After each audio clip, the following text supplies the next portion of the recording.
बिस्मिल्लाहिर्रहमानिर्रहीम। अस्सलाम वालेकुम। आज एक बहुत ही अहम मौजू पे मैं आपसे बात करना चाह रहा हूँ। वो है कल बलूचिस्तान में डॉक्टरों पे तशद्दुद के हवाले से। आपको पता है, अगर आप जंग के दौरान अपने बॉर्डर पे खड़े सिपाही को बंदूक नहीं देंगे तो वो सिपाही ज़्यादा देर तक लड़ाई नहीं कर सकता। अल्टीमेट नतीजा क्या होगा कि आपकी शिकस्त होगी। यही हाल कोरोना जैसे आलमी वबा के ख़िलाफ़ डॉक्टरों का है। डॉक्टर फ्रंट लाइन पे लड़ रहे हैं। डॉक्टर, पैरामेडिक स्टाफ, वो सारे इस वक्त इंतहाई ज़रूरी ड्यूटी अंजाम दे रहे हैं। अगर कहीं पे उनको medical kits, protective kits provide नहीं की गई, मैं हुकूमत से दरख्वास्त करता हूँ कि फ़ौरन उनको मेडिकल किट्स प्रोवाइड कीजिए। और बलूचिस्तान में उन पे जो तशद्दुद हुआ है, मैं उसकी मज़म्मत करता हूँ।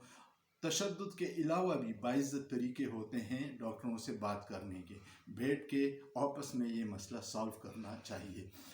दूसरी बात यह है कि आज अभी मुझे पता चला है कि DGISPR का बयान आया है कि बलूचिस्तान गवर्नमेंट को हमने प्रोटेक्टिव किट्स भिजवा दी हैं। अगर उनको भिजवा दी हैं तो मैं डॉक्टरों से भी रिक्वेस्ट करता हूं कि इस आलमी वबा के जंग की सूरत हाल में आपस में बैठ के इत्तेहाद और इत्तेफाक से ये मसला हल कर लें, क्योंकि बग़ैर इत्तेहाद के और यकजहती के हम ये जंग नहीं जीत सकते। हमें डॉक्टर्स की ताउन की ज़रूरत है, आवाम की ताउन की ज़रूरत है। और मैं फिर आप सब से रिक्वेस्ट करूँगा कि अगर डॉक्टर्स को प्रोटेक्टिव किट मिल गई हैं तो वो वापस अपनी ड्यूटी पे आ जाएं। और मैं गवर्नमेंट से भी रिक्वेस्ट करता हूँ कि ऐसी सूरत हाल आइंदा के लिए पेश ना आए।